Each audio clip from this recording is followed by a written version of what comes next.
দেশের বাস্কেটবলকে নতুন করে জাগিয়ে তুলতে বসুন্ধরা স্পোর্টস সিটিতে অনুষ্ঠিত হলো চ্যালেঞ্জার কাপ বাস্কেটবল প্রতিযোগিতা। রোমাঞ্চকর ফাইনালে বাংলাদেশ বিমান বাহিনীকে হারিয়ে শিরোপা জিতেছে নৌবাহিনী। আধুনিক ভেন্যু আর নতুন উদ্যোগে দেশের বাস্কেটবলের ভবিষ্যৎ নিয়ে আশাবাদী ক্রীড়া সংশ্লিষ্টরা।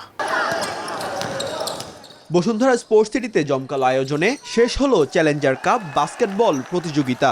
ফাইনালে বাংলাদেশ বিমান বাহিনীকে ৭৭ পয়েন্ট ব্যবধানে হারিয়ে শিরোপা জিতেছে বাংলাদেশ নৌবাহিনী। ম্যাচের শুরু থেকে আধিপত্য দেখায় নৌবাহিনী, সেই ছন্দ ধরে রেখে ম্যাচের ভাগ্য নিজেদের করে নেয় তারা। প্রতিযোগিতার সেরা খেলোয়াড় নির্বাচিত হন মিঠুন বিশ্বাস। তিনি বলেন, দেশের বাস্কেটবলে এমন আন্তর্জাতিক মানের কোর্ট আগে ছিল না। এই ধরনের আধুনিক সুবিধায় নিয়মিত খেলার সুযোগ পেলে বাংলাদেশের খেলোয়াড়রা আন্তর্জাতিক অঙ্গনেও ভালো করবে। আমরা তো এখন যে বসুন্ধরার মাঠ পেয়েছি, এর আগে প্রায় ৪-৫ বছর আমাদের বাস্কেটবলে কোনো কোর্ট ছিল না। কোর্ট না থাকার কারণে অনেক টুর্নামেন্ট করতে পারতো না। এখন তো বসুন্ধরা কন্টিনিউয়াসলি আমাদেরকে গ্রাউন্ড দিয়ে হেল্প করতেছে।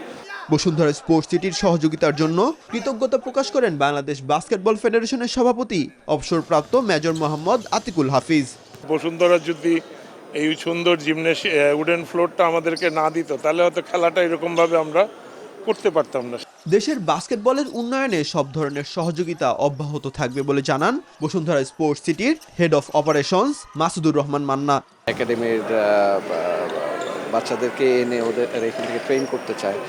So things are going good. আশা করি এইভাবে যদি চলতে থাকে, হয়তো উইদিন 1-2 ইয়ার্সে হয়তো আমরা একটা ভালো কমিউনিটি বিল্ড আপ করতে পারবো। বসুন্ধরা স্পোর্টস সিটির সিনিয়র এক্সিকিউটিভ ডিরেক্টর জানান, ভবিষ্যতে আন্তর্জাতিক বাস্কেটবল ম্যাচ আয়োজনের পরিকল্পনা রয়েছে তাদের।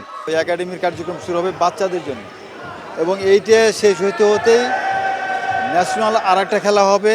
আর এরপরে যদি সব কিছু ঠিক থাকে, তাহলে একটা ট্রাইনেশন ইন্টারন্যাশনাল খেলা হওয়ার একটা চেষ্টা করছি আমরা।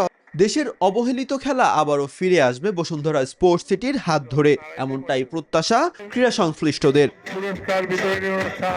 মাহাদি ইমরান, নিউজ 24, ঢাকা।